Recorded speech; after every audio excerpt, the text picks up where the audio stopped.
శుభోదయం.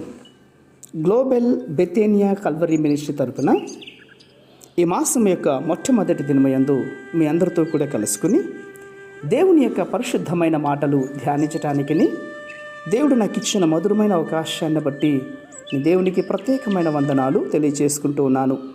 ఈరోజు కూడా పరిశుద్ధమైన వేద గ్రంథంలో నుండి మరి యొక్క చక్కటి మాటను చదువుకుందామండి.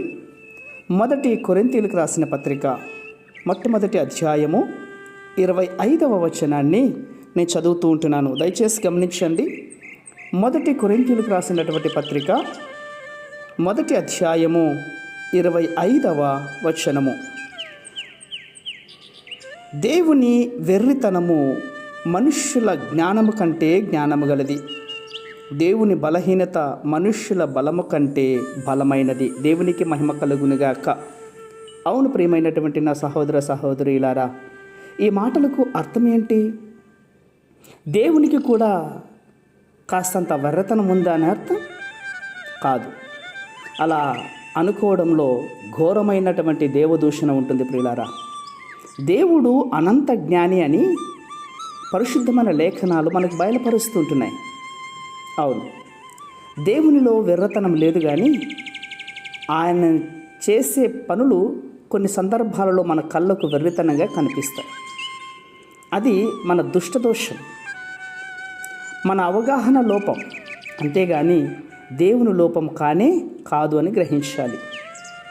దేవుని కార్యాలు వెర్రి పనులుగా మనకు కనిపిస్తున్నప్పుడు ఆ కార్యాల వెనుక దేవుని యొక్క అనంత జ్ఞానం ఉందని మనం గ్రహించుకోవాలి ప్రియులారా. ఆ కార్యాల వెనుక ఎంతో జ్ఞానవంతమైన ఆలోచన, ఉద్దేశం, ప్రణాళికలు దాగి ఉన్నాయి. అయితే ఆ ఉద్దేశం, ఆ ప్రణాళిక మనకు తెలిసేంత లోపలనే జరగరాని నష్టం జరిగిపోతుంది.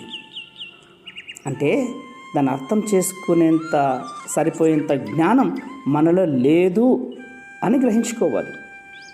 ఈ కార్యాలు మనకు వెర్రి పనులుగా కనిపిస్తాయి అంతే. అయినప్పటికీ కూడా మనం మానవ జ్ఞానమంతా ఉపయోగించి, ప్రపంచ మేధావులంతా కలిసి ప్రత్యేక శ్రద్ధతో దేవుడు చేసిన కార్యాల కంటే కూడా దేవుడు అవలోహంగా యథాలోపంగా చేసే పనుల్లో ఎన్నో రెట్లు అధికమైనటువంటి జ్ఞానం, సమంజసత్వం ఉంటుంది. అదే పౌలు గారు మనకు సెలవిస్తుంటున్నారు. అది నేర్చుకోవాలి మనం ఈరోజు ఈ నూతన మాసంలో.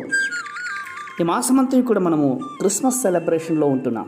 ఎక్కడ చూసినా క్యారల్స్, మీటింగ్స్, అద్భుతమైనటువంటి దేవుని యొక్క పరిచారకులుగా అనేకమైన సంఘాల్లో జరుగుతూ ఉంటున్నాయి.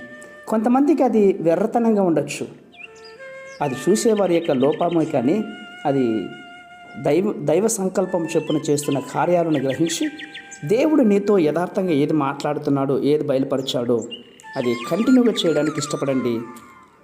అనేక మందికి సువార్తను ప్రకటించే విషయంలో ముందుగా ఉండండి. పరిశుద్ధమైన మా ప్రియ పరలోకపు తండ్రి, ఈ మాటలు వింటున్న బిడ్డలందరూ కూడా మీ అనంత జ్ఞానం అర్థం చేసుకునే భాగ్యాన్ని మీరు దయచేస్తారని విశ్వాసంగా నమ్ముచు చిన్న ప్రార్థనను మా రక్షకుడిని యేసయ్య నామమున అడిగి వేడుకను పొందుచున్నాం మా తండ్రి.